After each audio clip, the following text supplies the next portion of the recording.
नमस्कार रसिक हो, मी सुभाष कर्णिक. कथाकथन श्रवण दर्शन या माझ्या चॅनलवर, यूट्यूबवरील चॅनलवर तुम्हा रसिकांचे पुन्हा एकदा स्वागत. नवीन वर्ष सुरू झालं आहे. या नवीन वर्षाच्या तुम्हा सर्वांना हार्दिक शुभेच्छा. हे नवीन वर्ष तुम्हा सर्वांना सुखाचे, समाधानाचे, समृद्धीचे आणि आरोग्यदायी जावो अशी शुभकामना. नमस्कार. आज नवीन कथा सादर करीत आहे. त्या कथेचं नाव आहे अनधिकृत नव्हे अधिकृत. आनंद, तुम्ही या विभागात रुजू होऊन किती दिवस झाले? मुख्य अभियंता साळवे यांनी विचारलं. सर, 2 आठवडे झाले, आनंद जावळे म्हणाले. ठीक आहे, अनधिकृत बांधकाम विरोधी कारवाई विभाग तुम्हाला सांभाळायचा आहे. याबाबतच्या नियम, अधिनियम याबाबत तुम्ही अभ्यास केला ना? होय सर, मागील बहुतेक प्रकरणांचा अभ्यास केला. छान. अनधिकृत बांधकाम विरोधी कारवाई करताना खूप काळजी घेणं आवश्यक असते.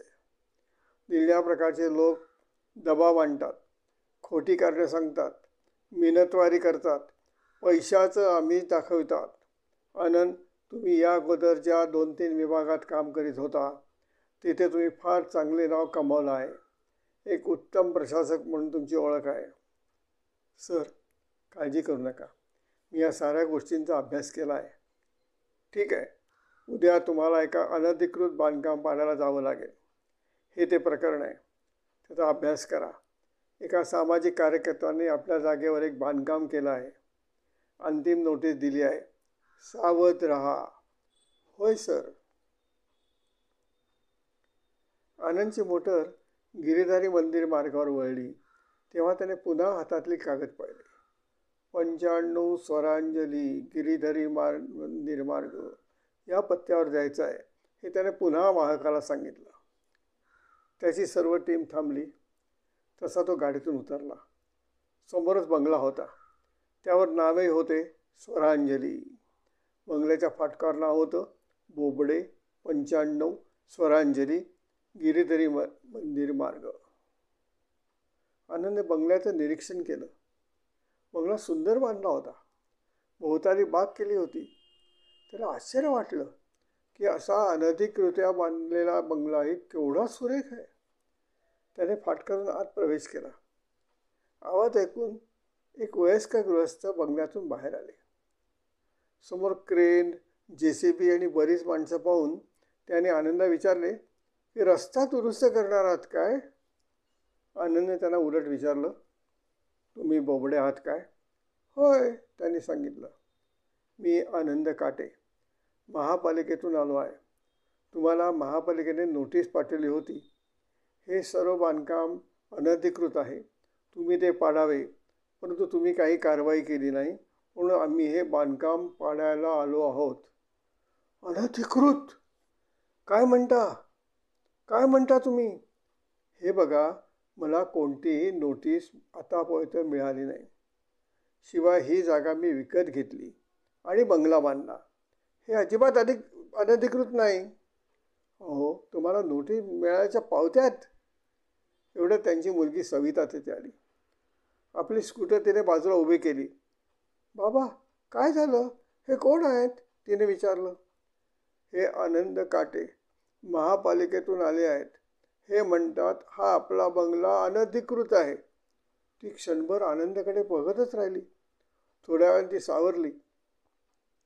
हे बघा, तुमचा काही गैरसमज झालेला दिसतो. बाबा युनिव्हर्सिटीमध्ये संशोधक होते. तेव्हापासून गेली 15 वर्ष आम्ही येथे राहत आहोत. बाबांनी कर्ज काढून हा बंगला बांधला. तो अनधिकृत कसा असेल? थोडं थांबा, बाबांनी मला घरचे कागद दिले आहेत, ते दाखवते, ते पहा. सविता काही कागदपत्रे घरातून घेऊन आली. हे पहा, बांधकामाचा मंजूर नकाशा, हे महापालिकेने दिलेले भोगवटापत्र. आनंदने सारे कागद हातात घेतले, पूर्ण तपासले. मॅडम, मला या साऱ्या प्रकारात 2-3 शक्यता वाटतात.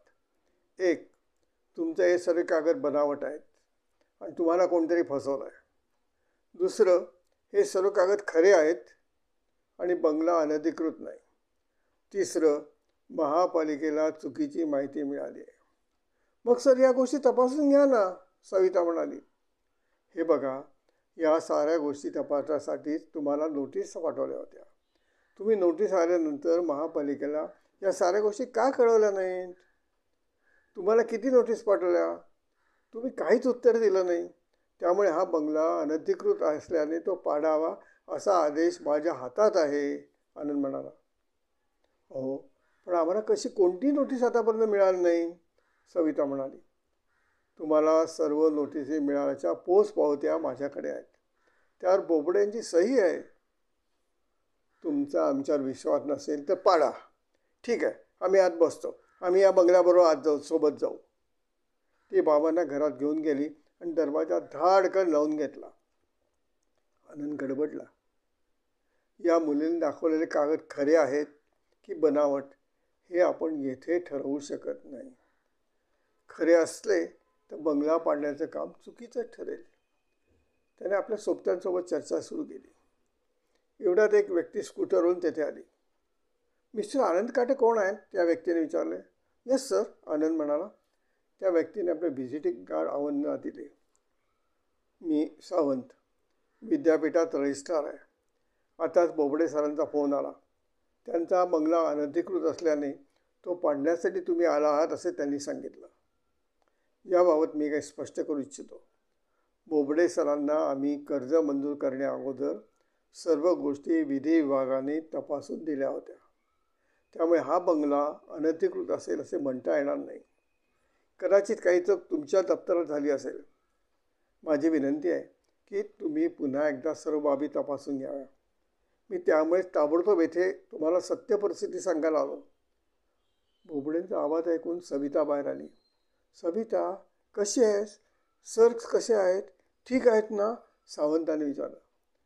काका, धक्का बसलाय त्यांना, पण बाबा ठीक आहेत, सविता म्हणाली.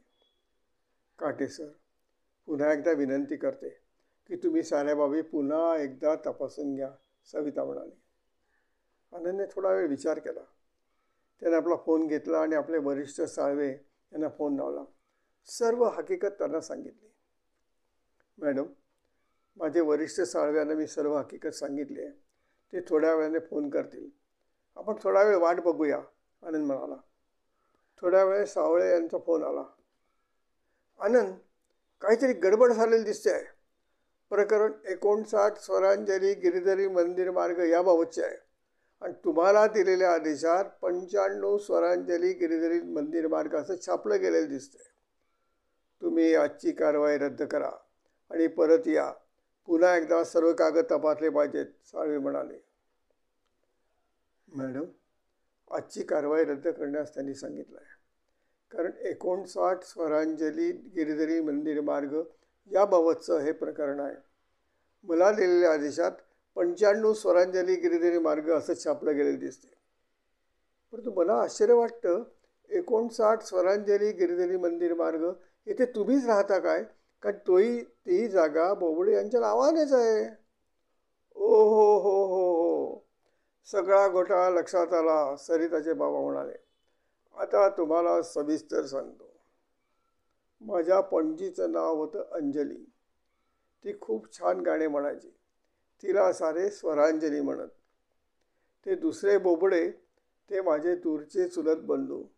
ते समाजसेवक वगैरे आहेत. आम्ही क्वचितच भेटतो. त्यांनी 59 स्वरांजली गिरिधरी मंदिर मार्ग अनधिकृत बांधकाम केले असेल तर ते पहा. सर, मला माफ करा. आम्ही तुम्हाला साऱ्याला खूप त्रास दिला. मी दिलगिरी व्यक्त करतो. आनंदने त्या बाबांचे हात धरले. आनंद, आपण माणसे चुका करतो, पण चूक मान्य करण्यात तुम्ही मनाचा मोठेपणा दाखवला, त्यात सारं आलं. काही दिवस गेले. दारावरची बेल वाजली. त्या वसुधाने दरवाजा उघडला. समोर एक तरुण मुलगी उभी होती. मी सविता बोबडे. सर आहेत काय? होय आहेत, या. ती आत आली. वसुधा, या सविता बोबडे. गेल्या आठवड्यात यांचाच बंगला पाडायला गेलो होतो. सविता, ही माझी पत्नी वसुधा. सर, मी तुमच्यासाठी एक पत्र घेऊन आले, कृपया वाचाल का? सविताने ते पत्र आनंदच्या हातात दिले. आनंद आणि वसुधा दोघेही ते एकत्र वाचू लागले. सर, बाबा त्या दिवशी म्हणाले तसा तुम्ही मनाचा मोठेपणा दाखवला. तुमच्या हातात आमचा बंगला पाडण्याचा आदेश होता. तुम्ही मनात आणले असते तर बंगला पाडण्यास सुरुवात केली असती. पण तुम्ही समंजसपणा दाखवला. शांतपणे आमचं म्हणणं ऐकून घेतलं. सगळ्या गोष्टी पुन्हा तपासण्याची तयारी दाखवली. सर, मला एक मोठा भाऊ होता. तो असा समंजस, शांत आणि मनाने मोठा होता. नेहमी हेल्मेट वापरायचा. एक दिवस हेल्मेट न घालता गेला. तसाच गेला आणि अपघातात कायमचा गेला. तुम्हाला पाहिलं. मला त्याची प्रकर्षाने आठवण झाली. सर, सर, म्हणून एक विनंती करते. मला तुमची धाकटी बहीण म्हणून स्वीकाराल का? तुमची सविता. आनंद आणि वसुधाने एकमेकांना खूण केली. वसुधा उठली. तिने आपले दोन्ही हात पसरले आणि म्हणाली, सविता, आनंदची धाकटी बहीण आणि माझी नणंद म्हणून मी तुझा स्वीकार करते. ये. सविता उभी राहिली. हळूहळू चालत ती वसुधापाशी आली. तशी वसुधाने तिला आपल्या भाऊपाशात घेतले. सविताच्या मनात असलेला सारा ताण तिच्या डोळ्यातील अश्रूतून वाहून जात होता. धन्यवाद.